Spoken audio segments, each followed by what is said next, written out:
PML समझती हैं कि वाकईतन विनिंग पोजीशन में हैं आप? ले देखें आफताब साहब, जहाँ तक आज के ज़िमनी इलेक्शन की बात है, जो सूबाई 7 सीटें और एनए की 6, इसमें सबसे पहले तो गौरतलब ये बात है, लाहौर की एक सीट जो 1 to 9 है, वहाँ पे तो चलो मियां आदर साहब जो पीटीआई के एमएनए थे वो वफात पा गए, तो उसके बाद ये इलेक्शन ज़िमनी आया। लेकिन सोचने वाली ये बात है कि बाकी जो इलेक्शन पूरे पाकिस्तान में, पंजाब में खास तौर पे हो रहे हैं, उसमें ये देखें कि जो पीटीआई के बहुत सारे कैंडिडेट जो नाअहल करार दिए गए थे, और इस वक्त आप ये देखें कि हम पहले भी पीटीआई के, खास तौर पे पीटीआई की हम ये बात करेंगे कि पीटीआई ने हमेशा ही गैर सियासी फैसले किए। इस इलेक्शन में भी मुझे ये बताएं कि इस इलेक्शन में उनको बाइकआउट करने की क्या जरूरत थी?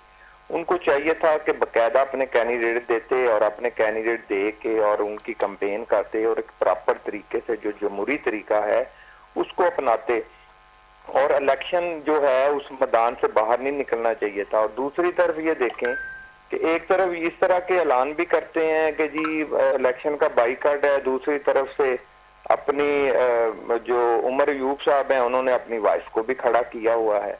तो मैं ये समझता हूँ इस वक्त नताइज तो इंशाल्लाह ताला मुस्लिम लीग नून सर वो तो आज़ाद में उम्मीदवार है ना, इस वक्त देखा जाए तो उन्होंने तो आज़ाद उम्मीदवार के तौर पर जो है तमाम लोगों को खड़ा किया है। तो वो तो इलेक्शन का ही अच्छी बात है कि चलें आज़ाद उम्मीदवार भी हैं, मगर हिमायती याफ्ता तो हो गए पाकिस्तान तहरीक इंसाफ के या फिर उनके इत्तेहादियों के। देखें यही आफ्ताब साहब, यही हम बात कर रहे हैं कि कॉल और फेल में फर्क नहीं होना चाहिए।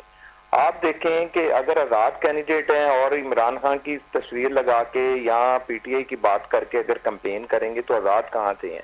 आज़ाद तो वो होता है जो कैंडिडेट ये कहे कि मेरे लिए तमाम पार्टियां नहीं बेहतर, मैं आज़ाद कैंडिडेट हूँ और मैं तमाम पार्टियों के खिलाफ इलेक्शन लड़ रहा हूं। यहाँ पर वो शेर जो मियाँ साहब ने अभी पढ़ा था ना कि जहर पीना भी होगा, फिर कहते हैं कि जीना भी होगा, तो ये तो वही वाली बात हो गई कि आप कह रहे हैं कि इलेक्शन लड़ना भी होगा और बानी पीटीआई की तस्वीर नहीं लगाने भी होगी और लगाना भी होगा। तो ये नहीं ऐसे नहीं आता साहब, ये शेर का मतलब आपने उल्टा कर लिया है। गुजारिश सुन लें, बात ये है कि आप इलेक्शन बिल्कुल लड़ें। कौन रोक रहा था इनको कि जी जो कैंडिडेट इनके नाअहल करार दिए गए थे उनके अलावा इनके पास हर हल्के के पास एक लिस्ट लगी हुई है। ये पार्टी के अंदर भी असल क्या बात थी? असल ये बात थी कि जिन लोगों के हल्के जो कैंडिडेट नाअहल करार दिए गए हैं वो नहीं चाहते थे कि कोई और पीटीआई का बंदा स्टैंड हो जाए यहाँ पे।